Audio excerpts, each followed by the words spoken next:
Oi, pessoal, tudo bem? Hoje a gente vai entrar num tema que vai durar algumas aulas, que vai ser a independência da África. É um tema que particularmente eu gosto bastante de trazer para vocês, porque é a minha área de pesquisa, na verdade. Mas a gente vai falar dela porque, na verdade, ela está dentro, né, esse movimento, ele está dentro do contexto de Guerra Fria. Então, a partir da aula de hoje, a gente vai ver uma série de movimentos, de guerras, de conflitos que surgiram no contexto de Guerra Fria, né, e que, de alguma forma, foi influenciado pela guerra, né, com a participação meio que, muitas vezes, indireta de Estados Unidos e União Soviética, mas que está dentro desse contexto. Bom, nosso primeiro caso, então, como eu falei, vai ser a independência dos países africanos.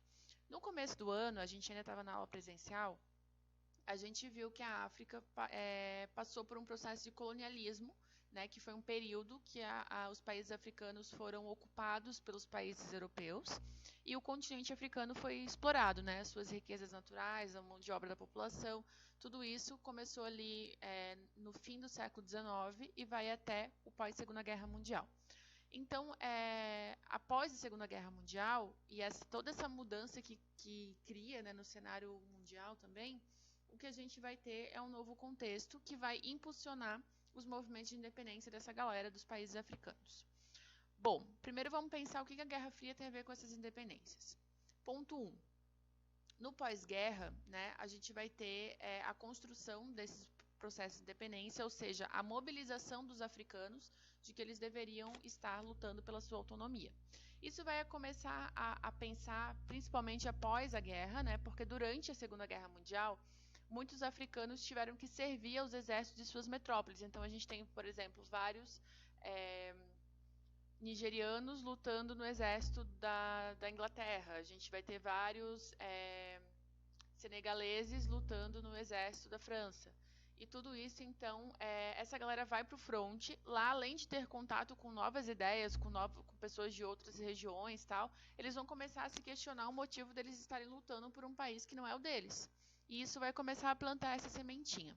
Além disso, a gente vai ter a criação da ONU, que vai trazer uma nova perspectiva mundial. E na Carta da ONU, que vai ser a carta fundadora, né, da ONU, vai ficar definido que os países que estavam sob dominação colonial deveriam ter a sua autonomia política encaminhadas. Então, o que eles vão dizer é que não deveria mais haver colônias, e sim que as colônias que ainda existiam deveriam ter o início, né, do seu processo de autonomia política.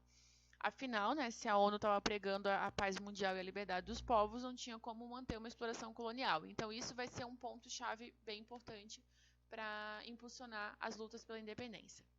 Além disso, né, a gente tem a Guerra Fria de fato, né? Então, o mundo bipolar, que também vai se fazer presente dentro do continente africano. Aqui vocês podem ver o mapa da África, né?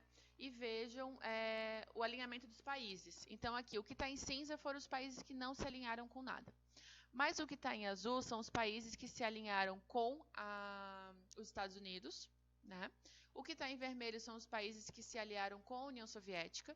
Então, quer dizer que qual que é o interesse da União Soviética e Estados Unidos nessa dependência?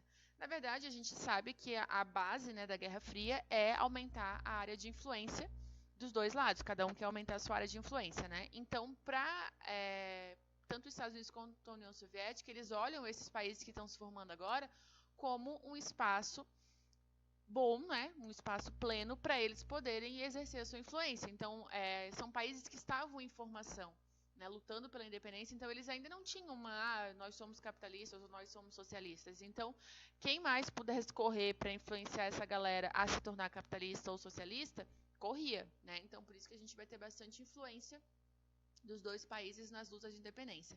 Como é que essa influência acontecia? A gente tem ajuda financeira, especialmente dos Estados Unidos, né? Então, impulsionar a economia desses lugares. A gente tem também o envio de soldados e também de armamento. Para vocês terem uma ideia, aqui vocês têm Moçambique e aqui Angola. No caso de Moçambique, gente, a China e a União Soviética ajudaram o processo de dependência deles, trazendo para cá treinamento militar, fornecimento de armamento e de soldados. Então, impulsionou o processo. A Angola vai ter bastante influência de Cuba, que nessa altura do campeonato já é socialista, que a gente vai ver também nas próximas aulas. E aí, então, os dois países são exemplos de países que depois da independência se tornaram socialistas, pelo menos no nome, né? Na teoria, os partidos que comandaram a independência ali, que é a Frelimo e o MPLA, vão se considerar socialistas. Bom, a gente vai ver mais as particularidades de cada um, não todos os países, né, mas alguns países a gente vai ver na próxima aula. Bom, gente, outro fator importante, para mim um dos mais importantes, na verdade, vai ser a criação de uma intelectualidade africana. Então, era muito comum que, nessa época, as elites coloniais enviassem os seus filhos para fazerem faculdade na Europa. E aí, uma vez lá, né, eles se aprofundavam nos estudos e esses africanos eles passavam a ter uma noção melhor de como funcionava o domínio colonial. E começavam, então, a questionar essa realidade. Então, era muito comum que eles fossem, por exemplo, os angolanos de elite fossem para Portugal, estudassem lá. Lá, inclusive, vai ter a Casa dos Estudantes, que vai ser bem famosa na época, porque vai juntar estudantes de várias colônias portuguesas, e esses estudantes, quando regressam para as colônias, eles iniciam o movimento de independência de seus países. Né? É claro que o contato com intelectuais do mundo inteiro, que passam a fazer parte dos movimentos intelectuais importantes, que visam o fortalecimento do povo e do continente africano. Né? Então, é a partir desse contato que vai haver um maior fortalecimento dessa galera. A gente pode destacar dois movimentos importantes, movimentos intelectuais, o panafricanismo e a negritude. O panafricanismo, gente, é o seguinte, ele é um movimento político e de ideias que vai surgir na América Central e nos Estados Unidos, ainda nas primeiras décadas do século XX. Aí vocês devem estar se perguntando, ok, se é panafricano, como é que ele surge na América? Na verdade, a ideia do panafricanismo vai surgir desses descendentes de africanos que vieram para a América, muitos na condição de escravizados, né? E aí vão ter filhos aqui, os filhos então vão começar a tentar ter essa referência de África como local de origem deles.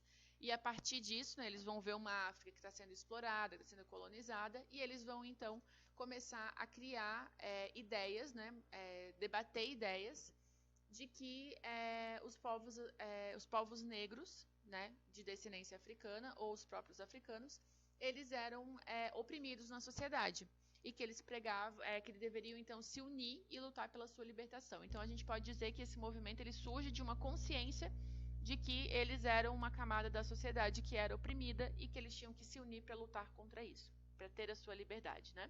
O movimento ele tinha duas características. O primeiro é conferir voz aos negros, né, vistos como vítima de violência e opressão, então eles precisavam ter voz.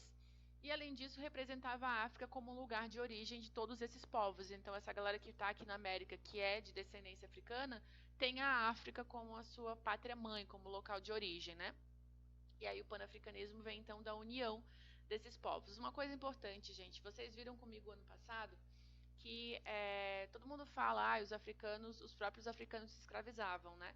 E a gente falou sobre isso, né? A gente falou que, na verdade, tem vários grupos étnicos diferentes dentro do continente africano e que, embora as pessoas de outros continentes olhem para eles como se fossem todos iguais, não tem nada a ver. São grupos com etnias totalmente diferentes, com língua diferente. É como olhar para a Europa e achar que todos os brancos da Europa são iguais. Mas não, a gente sabe que tem diferença cultural entre os países europeus, né? A língua é um dos principais, né? E o mesmo acontece para a África. Então a gente tem que parar de olhar para a África como se a África fosse uma única coisa. A África é um território com vários grupos étnicos totalmente distintos uns dos outros e que a única coisa em comum é a cor da pele, né? Assim como o que tem em comum para muitos europeus é também a cor da pele. E aí, então, essa ideia de panafricanismo, né, que vai surgir na América e depois vai ser levada para o continente africano, as pessoas do continente africano, bom, o cara que nasceu lá num grupo lá no Senegal e o cara que nasceu num grupo lá de Angola, ele não via identificação entre eles, assim como a gente talvez não veja identificação entre nós e os bolivianos, por exemplo.